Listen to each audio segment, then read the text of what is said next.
To be cheerful, you need to have C3. You need to be calm. You need to be confident. You need to be content.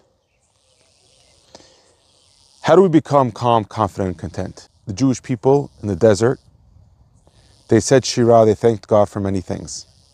They thanked God for splitting the sea. They thanked God for drinking from the well. But they never thanked God for eating the man. The Midrash tells us because since the Jews complained about the man, God said, I don't want your Shirah. I don't want your song. The Jews in the desert, one of the greatest miracles ever, 40 years, they had food, whatever flavor they wanted, no calories, straight from heaven. It's like complaining to God on a 5-star hotel that the soap is too small. How could you be complaining about such a thing? How could you be complaining that you don't have the natural food? How could you be complaining about that you don't have the way that it used to be or it's supposed to be if you have everything so good? The answer is because Hashem didn't let them. Hashem says, I don't want your Shirah. Now, what does Shirah mean to us? You see, we, the Jewish people, are different than the angels, the rabbis tell us, because we are constantly saying Shirah. We're saying Shirah all day. How does it mean that we're saying Shirah all day? We find that Yehoshua bin Nun, when he wanted the sun to stop in the sky, he said, Shemesh b'giv'on dom. He said, let the sun that's in the Giv'on, let it just pause, because he didn't want the sunset. He wanted to finish the war, that the enemy shouldn't get a chance to build themselves up again. And because the sun was silenced, the sun stopped. He didn't say to stop the sun, he said silence the sun. He said, Shemesh b'giv'on dom. Why is it that if the sun is silenced, it can't move? Because if the sun is silenced, it can't say it's Shirah. The power of the sun, the energy of the sun is its ability to say Shirah to God. Our ability to move is our gratitude. When we're alive, it's because we're grateful. It's because we're noticing the good things and we're feeling the joy of the good things that we have. A lot of bad things happen to people, and we tend to notice the bad things much more than we notice the good things. And it's so natural that we're going to notice and focus on the negative things because we are hardwired to protect ourselves. We're hardwired for the fight or flight type of brain that we have in the sense of danger. And we're going to notice those negative things because that's natural. You know, in order for you to have a good relationship with your boss, he needs to give you at least 5 times more compliments than he gives you criticism. In order for our relationships with our children to be good, we have to give them 5 times more compliments than we criticize them. Because every time we have a negative comment coming towards our way, that's a red flag to protect our ego, to protect our self-pride, to protect our esteem. And therefore, we don't notice the good things as much. So every time something looks like, hey, does God love me? Is this good in my life?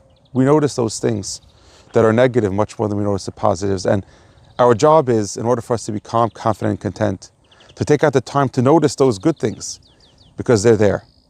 You know, there's a word that Rabbi Akiva's Rabbi Nachum Ish Gamzu taught us, Gamzu L'tova. This is also for the good. Why does it say Gamzu L'tova? Not only is the good for the good, the bad is also for the good. You know why? Because if you don't see the good in the good, you're not going to see the good in the bad.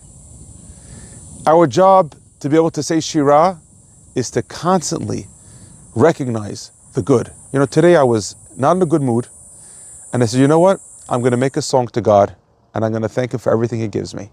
So I'm out here in Modi'in, waiting for my daughter to finish her driver's test, and I'm making the video and thanking God that God gave me the ability to live in Eretz Yisrael, the land where we are living miracles. Because if I'm in Israel, it's not only that the land belongs to the Jewish people, it's that we belong to the land.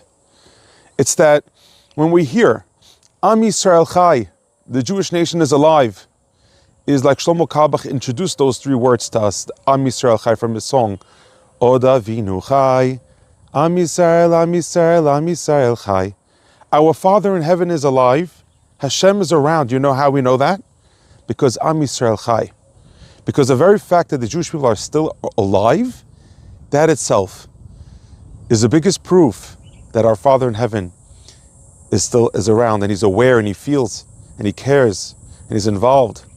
And that's our chance, our opportunity to live in Eretz Yisrael, to be able to be part of the miracles. There was never miracles in this land, Aryeh Deri told me yesterday, in this country, like there were miracles in this last war. And that is what we want to recognize and to thank Hashem about, to sing songs to Hashem.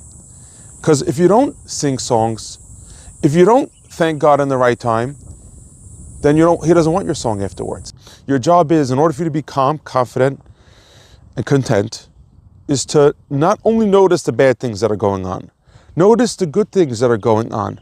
Notice the blessings that you have, that Hashem blessed me with a large family, Baruch Hashem, and that even though each and every child is like a Sefer Torah that I didn't figure out how to read yet, but the fact that I'm here in this land, the fact that I'm figuring it out, the fact that I'm doing what the Jewish people have wanted to do and hoped and begged God to do for so many years, I'm not going to sing Hashem's song. People are happier. Are not necessarily people who have less problems in life. It's people who know how to live and appreciate the things that they have and find the joy in it. And people have been able to do that in very difficult situations. And as I'm standing opposite the view, and I'm saying to Hashem, Hashem, thank you for letting me be in this land. I'm blessing you all to be able to look at the good things that you have in your lives, because everybody has something that's good, and to give it some attention.